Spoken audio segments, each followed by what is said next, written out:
To do. It's on now. Hey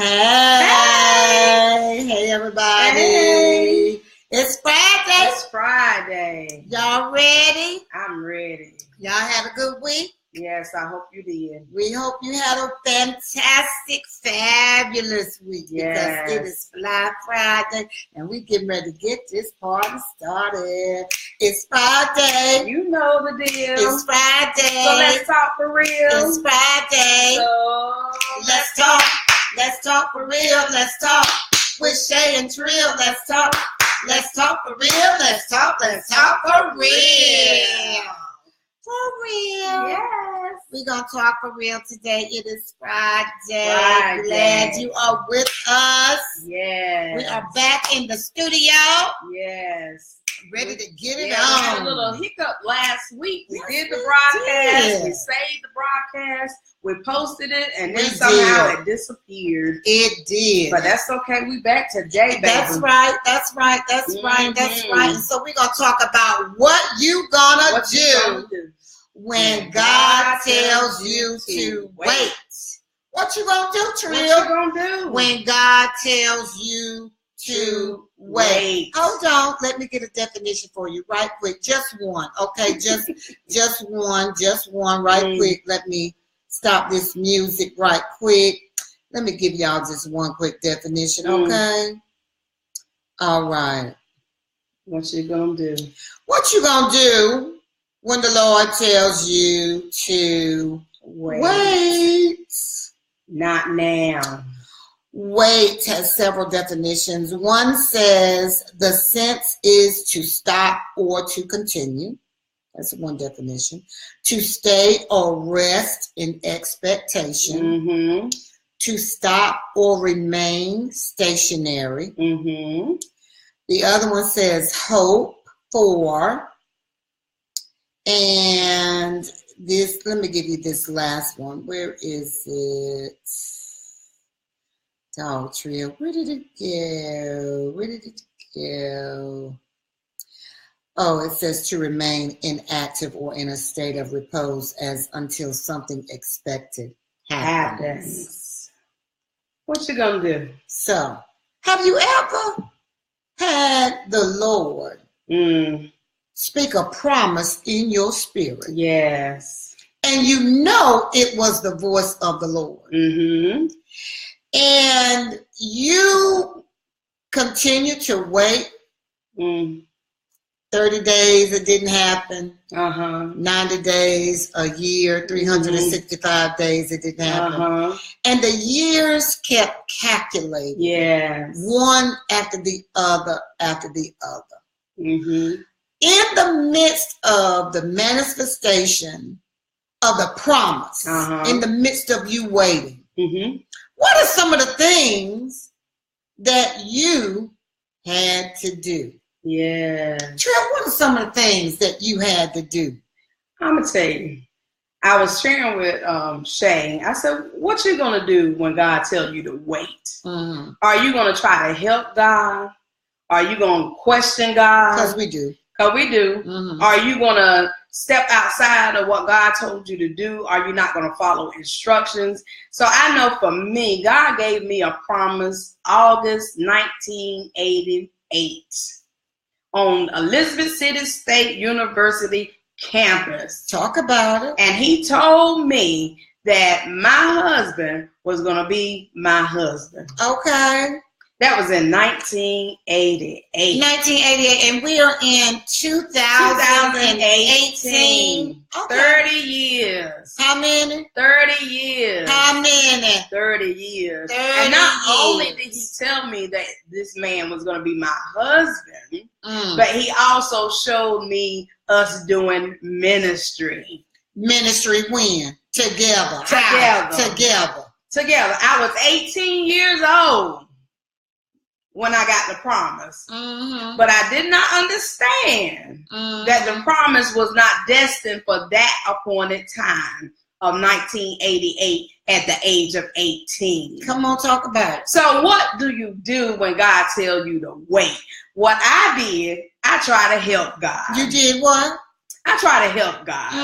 I try to speed up the process because God told me that this is what was going to happen. So I want to help God make it happen. You want to help God make it happen. I wanted to help God make it happen. And what were some of the things you did, Tria? Some of the things I did was, first of all, I told him about it. Now, mind you, neither one of us was in the airspace or headspace where we were living the way we should have been living in the first place. So, of course, it sounds crazy when you tell somebody that you don't know, ain't never met, and they from a whole different state that, honey, not only am I just meeting you, you're going to be my husband. You're going to be my husband.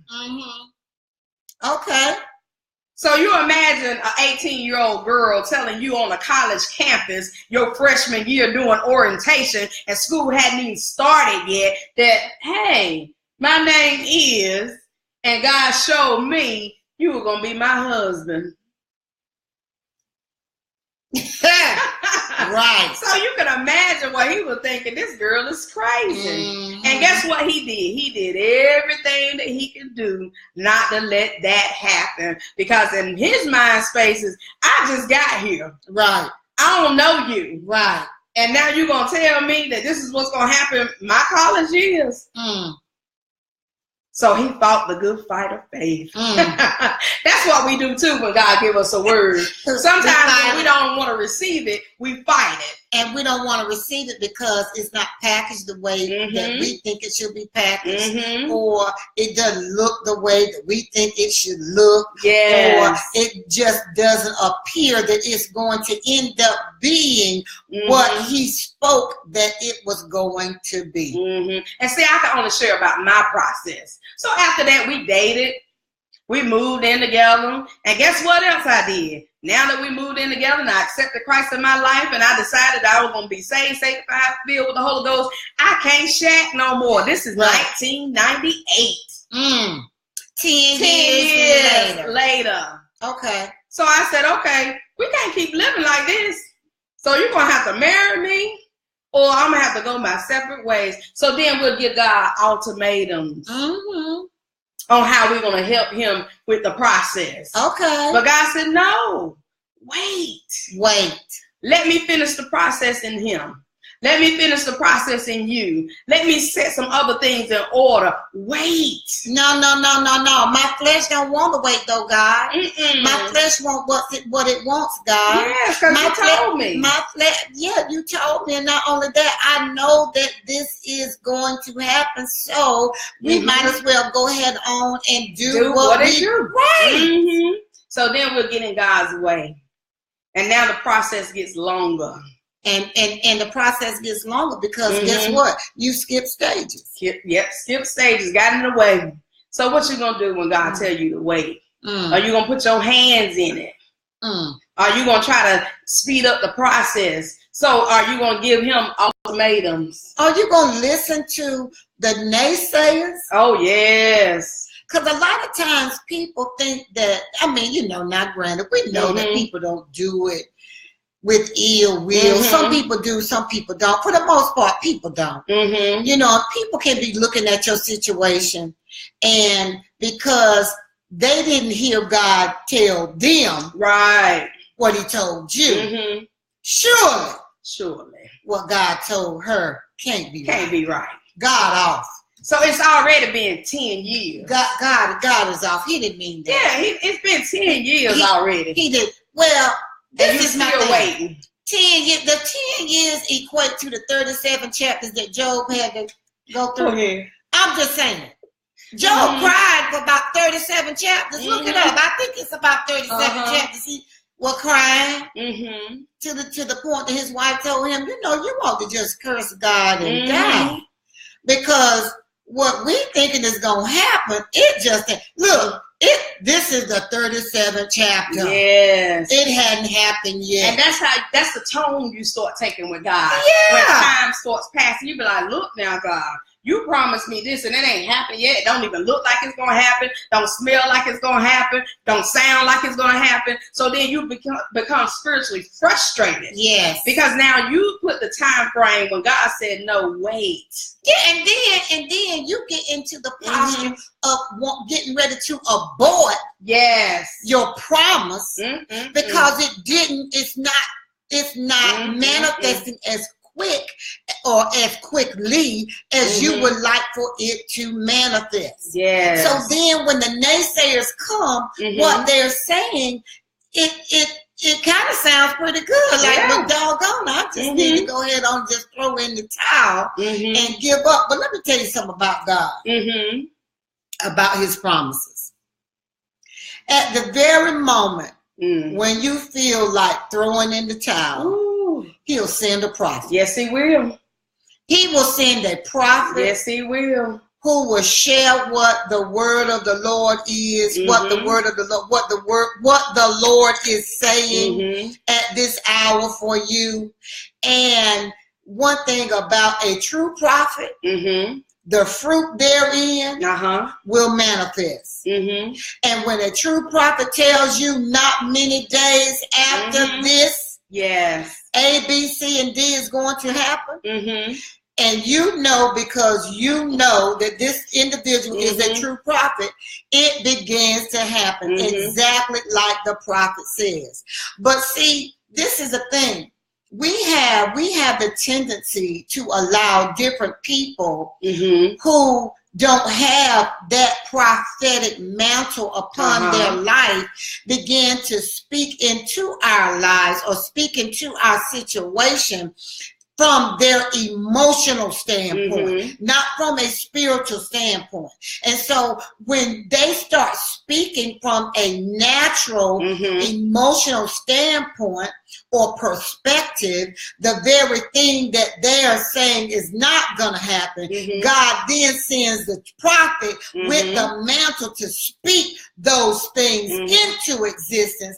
Then they're sitting back, now they're saying, their confession changed. And see, that's what happened to me. That here comes the prophet at the 10-year mark in 1998 when I was about to go my separate ways, and she spoke to me exactly what God said was going to happen with that marriage. We got married in 98. Fast forward 20 years, you know, we just celebrated 20 years this year. And in the 20-year mark, you know, we get to that point where, God, this is enough. I done sat here. I done did everything you told me to do. Now, in between now, there was some stuff that happened. In all marriages, things happen. Absolutely. Some things happen to make you feel justified, and you going out there doing the same thing that happened to you. So I went through some domestic violence. Went through some adultery. Yeah, I'm going to tell my little stuff today because can't nobody tell it like I can tell That's it. right. Because when God tells you to wait, like you can tell it. He didn't tell you what's going to happen in between you waiting. That's right. So, yeah, 20 years later, in between now, the prophet is there. Throughout this whole process of me about to give up, throw it in the towel, say, you know what, I can't do this no more. But she said, wait. See what God is going to do. God is not slacking his promises. If he give you a word, that word is going to manifest. And the only way that it don't is because you interfere or you stop believing. Because some of you out there in the audience right now, you've been waiting for the manifestation of what the Lord has told you. So I'm going to get to the exciting part. Yes, that's right. So when the prophet came and told me, won't even a couple of weeks ago, that the expiration date is here. Yes, she did. All that you have suffered, all that you have been through, everything that you have done, God is getting ready to do it because of your faithfulness in waiting. And to see what God is going to do, because I don't care what happened. I could not let go of that promise, that word that God had given me. And do you not know, God is doing exactly what the woman of God has said he was going to do. God is moving in my marriage like never before. He's moving in my life like never before. And all I can do right now, because I'm so excited, a woman of God said, once your heart get the news, that's right, then your feet will get happy. That's right. That's right. So when your heart receives that God is doing exactly what he had you waiting all this time to do, it's like Christmas. Yes. You can't wait till the next morning. You wake up about 2, 3 o'clock in the morning because you want to go and open your gifts. That's right. Guess what? I'm getting ready to open my gifts. Yes, that's right. And it's time for you to open your gifts. And then I want you guys to think about this too. Mm-hmm.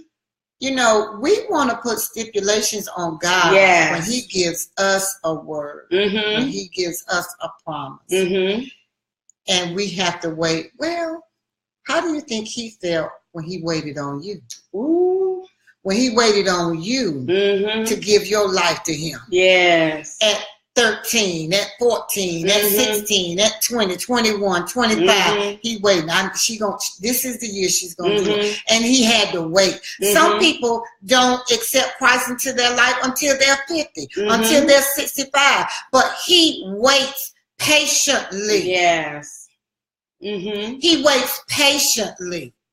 And the same way he waits patiently on us. Because we are created in his image. Let's wait patiently on him. And don't allow the enemy to come in and speak or make suggestions. You know, the enemy has a way of sharing suggestions to make you think that what God has said is not going to come to pass. But the Bible says, they that wait upon the Lord. I like to say it like this: the Lord will renew their strength. Not your best friend, not your college classmate, not your person, your colleague or your coworker. The Lord, at the very moment, at the point of you wanting to give up and throw in the towel, the Lord will strengthen you. Yes, he will. Yes, he will. So what are you going to do while you wait? Who are you going to give your ear to? What are you going to entertain, while you're waiting on God? Because the way that you wait makes a difference. It does. It does make a difference. Now, you can wait, like you sitting there waiting on your ride, and when you get ready to go out with your girlfriends, and you always got that one girlfriend that she ain't never on time, but you waiting at that door, and you looking at your watch, and you looking out the window because you know that you're anticipating their arrival. But in the process of waiting, you get frustrated because you're like, okay, now one of these times, can you be on time? Exactly. At least one of these times. At least one time. Can you be on time? Can you be on time? But no matter how frustrated you are, you still wait. Why? Because you have an anticipation that we're getting ready to go out here and do something. That's right. So you'll get past it once they come and pick you up. Sure. That same process with God. We get frustrated. We're like sitting there looking at our clock. And it's like, wait a minute, God, it's been 30 years. Waiting. But guess what? In the process of me waiting, God, you still was blessing me. Absolutely. You still was covering me. Absolutely. You still were keeping my mind. You were giving me breath. Yes. You were giving me breath. Yes. He was renewing the strength. When the enemy wants you to say, you know what, that ain't working. Maybe you heard God wrong. Because he want to sit up there and make you think that you heard God wrong. And will come in the voice of multiple people saying that what you heard was not God. And not just multiple people, even in yourself. Girl, that was the next thing I was getting ready to say. You started convincing yourself that you ain't here right. This ain't right. This ain't what God said. This ain't what God said. But I want you guys to do this test for me.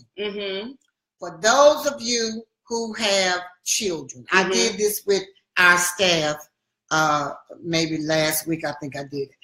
I told one of the guys on staff, I said, close your eyes, and all of us around the table, we called his name. Every one of us called his name, and I asked him, I said, when a person says your name, tell me who it is. He could call out every person's name. You know why?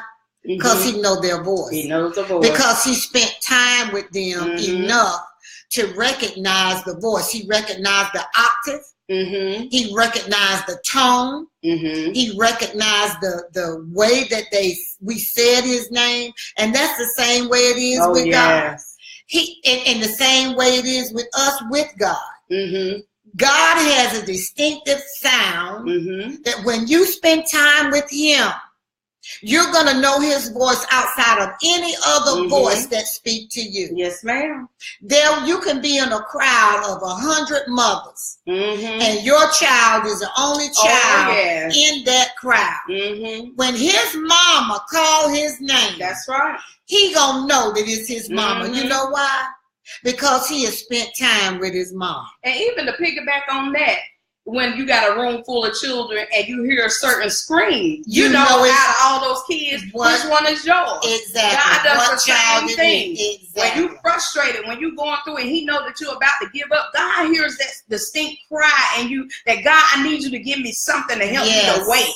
I need you to give me something to keep me to holding on. God don't let us just get the promise and then let us get frustrated through the process. Right. No, he always come in and give us that word that, okay, honey, hold on, you almost there. Right. You know, but our time and God's time is not the same. That's right. And we got to keep that in mind that 30 years to me might be a second to him. That's right. The only thing I know is that God, throughout this time of waiting. Yeah. Because if the enemy had his way, Trill, he would have caused you to abort for pleasure and not purpose. Because I remember asking you, did you get married for pleasure or purpose? And my response your response was purpose. So when you know that you have gotten married for purpose, you got to know that there are things that you're going to have to go through called a process in order for the purpose to be truly fulfilled in its fullness. That just leaked in me. It did leak in? Yes, it did. Well, good, because there's a process that you have to go through to get to the promise. Because see, purpose won't let you give up even when you want to. No. Purpose will make you fight when you don't think you got fight left. Exactly. Purpose will make you sit up there and tell the people, no, you can say what you want, but my God said this. Exactly. He won't let you shake that promise. He won't let you put it down. Even when you want to put it down, it will remind you to pick it back up. See, purpose will do something to you. Purpose will set your tail on fire when you want to sit up there and die. That's right. Girl, purpose will. I feel you. There it is. Come on. Let it come on up out of you. That's what we need. What do you do when God tells you to wait? You praise him. That's what you do. You gotta praise him. What the thing I saw one time said, well, if I can't praise God with the closed door, no, when the door closed, I pray. Say when the door closes, I praise God in the hallway. Sometimes when the door shuts on you, when it looks like it's a no, you got to praise your way through till it become a yes. That's right. You got to praise your way until it changes your mindset. Because sometimes we allow people and our circumstances to clutter our sight so we can't see what God is doing, because God is still moving, because we don't understand that the waiting won't for my husband. No. The waiting for God to process me. And I understand that everything I went through, it birthed ministry out of me. That's right, out of you. Because if God can trust me with a seed in 1988 and I don't drop it for 30 years, what you think God gonna do with everything else he called for me to do? And there it is. Can God trust you? And this is the thing. When we are going through this period of waiting, and it seems as though God is silent, what he is doing is trusting you. Girl. He's trusting you. That's what he's doing. He don't have to say anything, because he's banking on the fact that the word that he has placed in your spirit, it is going to come to pass. Why? Because he said his word will not return unto him void. So the word that he spoke to you, it has to accomplish where he sent it. Girl, I'm telling you. That's why I said when you said that, because I found myself in that process of 30 years encouraging myself, speaking life over myself, making me understand that God did not just call me for this to leave me with nothing. Right. That ain't how God works. When God lets you sacrifice some things, and he'll allow your character to be tested. He'll allow your integrity to be out there, to people want to embarrass you through this whole process of what you went through. God said, I'm not gonna let you go through all that and not get the glory out of that. Exactly. Oh no. Exactly. That's all part of it, because people, the naysayers, have to see the manifestation of the promise. And so they'll know that it won't none of my doing. Right. It was nothing that I said and nothing that I did. It was all God. Because this thing was bigger than you. Because we don't know how to wait. Fix it. No. We don't know how to wait. No. We're impatient. Yes, we are. We sit up there. We can't sit in a room 5 minutes without getting fidgety, because we don't know how to do nothing in silence. We don't know how to do nothing just sitting there doing nothing. Have you ever just went out there and just sat on the porch without your phone? No. Just sat out on the porch. Just look at the elements. How about in the bathroom? Can you go in the bathroom and use the restroom without taking your phone in your bathroom? Girl, bathroom. You can't even leave your house without your phone. We were double back, almost have an accident to come back and get a phone, and then you'll leave your child out there. Yes. Yes. Leave your child, forgot to go pick a child up, your pet up, but you ain't forgot that phone. Yes. No. Because the phone was more important, and that's I'm laughing because that hit somebody. That's real right there. Yeah, that is real. So what are you gonna do? What you gonna do when you wait? When God tells you to wait. When He say not now. When He say not now. You want to leave, but God says no. No. Even on your job, some of you are ready to leave your job, and you feel like, Lord, this is enough. Enough is enough. Is enough. Is enough. Is enough.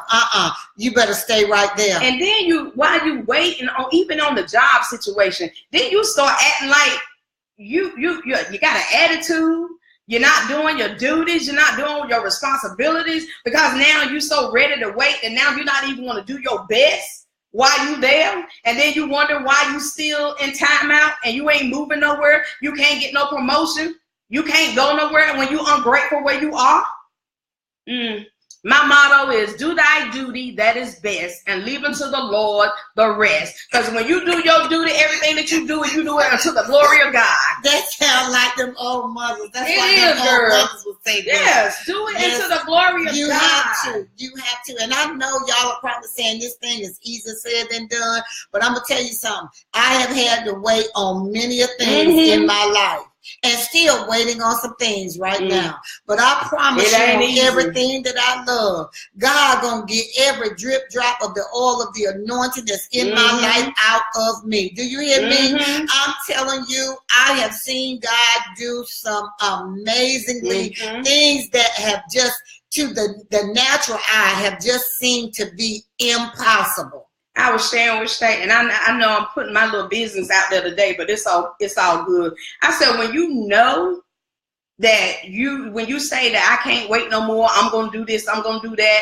then when you test it in that area, let me tell you, I thought something happened to my husband a couple days ago. And I was sharing with Shay, I said, all this time, I said, you know what, I'm out of here. I ain't studying him. I'm going to do this. I'm going to do that. But when that thing hit me, that it was a possibility that I could have lost him, I said, God, forgive me for ever opening my mouth and saying that I could live without him, because that was a test for me right then and there, that I wasn't ready to cash no insurance check and live without him. I said, despite everything that we've been through, at that moment, it let me know I wasn't ready. You wasn't ready. And so I said, God, thank you for showing me that. Yeah. Thank you for letting me know that even the words that come out of my mouth Yes. Sometimes with some of us. You better be careful what you say because you get tested on it. And let's see if you really mean that. God, I ain't mean it. And then you have to make sure too, when you're going through this period of waiting, that when you are confiding in people, you're confiding in people that's going to give you godly counsel, and people that's really going to hear from the Spirit of God and begin to speak life into you, even when you don't want to hear anything about life. You're tired, you're worn out, you're worn down, you're frustrated, you're agitated, you're aggravated, you're irritated. All the aids that you can name, that is you. You have to be very careful because people who may have, you know, I'm not going to say that they have the right intentions or the wrong motives. They're just not coming from a place of godly wisdom, which can plant a negative seed in you that will begin to fester and grow and cause you to fall prey into that negative thing. So make sure that when you are in a waiting season, that you are confiding in people. You can be vulnerable with people, but make sure that the individual is an individual that you know seek God, and when they share something with you, from that it is from the Lord. And sometimes in your waiting, you got to wait with your mouth shut. Well, have you ever went into a place where they were, you know, in school, when there was testing going on, they would put a sign out on the door. It would say, shh, or quiet, please, testing in progress. Shh. Some of us need to do that. Testing is in progress, or process, or whatever. We're talking a hole in God's ear. God, I need you to move right now. I'm going to do this. Who are you to tell God what you're going to do in the time of you waiting? That's right. Right. That's what we need to do. Shut your mouth. That's right. He don't need our help. That's it. He doesn't. And I know some of you probably have been cut down to the knee nubs today, but it's okay. We love you. And the reason why Trill and I share the way that we share is because we want to speak life, into your situation, into your spirit.